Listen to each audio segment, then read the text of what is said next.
Hello, I'm Craig Birch here at Manders Real Estate headquarters on the Compton Road in the heart of Wolverhampton with this week's top tips. And this is another good one for us to do this week, buying into an investment property. Some of the best pointers that we can give you, so if you're looking to invest in property, that it doesn't become a burden or a cost to yourself. Number one, be prepared. It's very, very important. If you fail to prepare, you will prepare to fail in this scenario. Make sure you know exactly what you're getting into, read all of the small print, take advice if needed, and just make sure that none of this, because no one wants to invest in something that loses money, so just make doubly sure that you know everything's gone and you're confident you can make your investment work for you. Number two, get your finances into order. This is very important as well. Figure out just exactly how much you can invest. Don't take too many risks. Don't put things up against your own home and the rest of it. Just make sure you've got the money to actually do this, because if you do, you take risks, you'll be taking risks with your own future as well, and that just won't do, will it?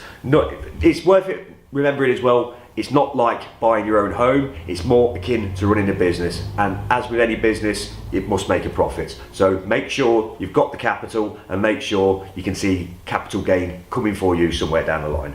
Number three, choose the right property.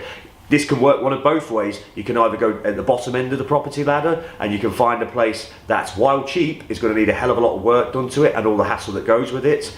But then again, there's the other flip side. You could buy somewhere that's absolutely perfect, that's worth a fortune, but then it could stretch you financially as well. So don't live beyond your means. Just make sure, just weigh everything up and make sure that you get the right property for your circumstances, and again, make sure that it can pay for itself as well. Number four, troublesome tenants. The last thing you want to be doing is chasing tenants for rent every month. Some tenants perhaps may not treat the house in the best way, so be very, very careful when you pick your tenants. Obviously, the deposit schemes, but ultimately, you don't want to be chasing them for rent every month. You want the most trouble-free tenants that you can find, really, don't you? Number five, consider using a management company. People like here at Manders Real Estate will take all of the hassle out of it for you for as little as 8 to 10% of the rent returners per month, and £300 plus VAT to find you a tenant. So we can find a tenant, we can manage the property for you, and ultimately that takes a lot of hassle away from buying into an investment property. I'm Craig Birch. We'll see you next week for more top tips.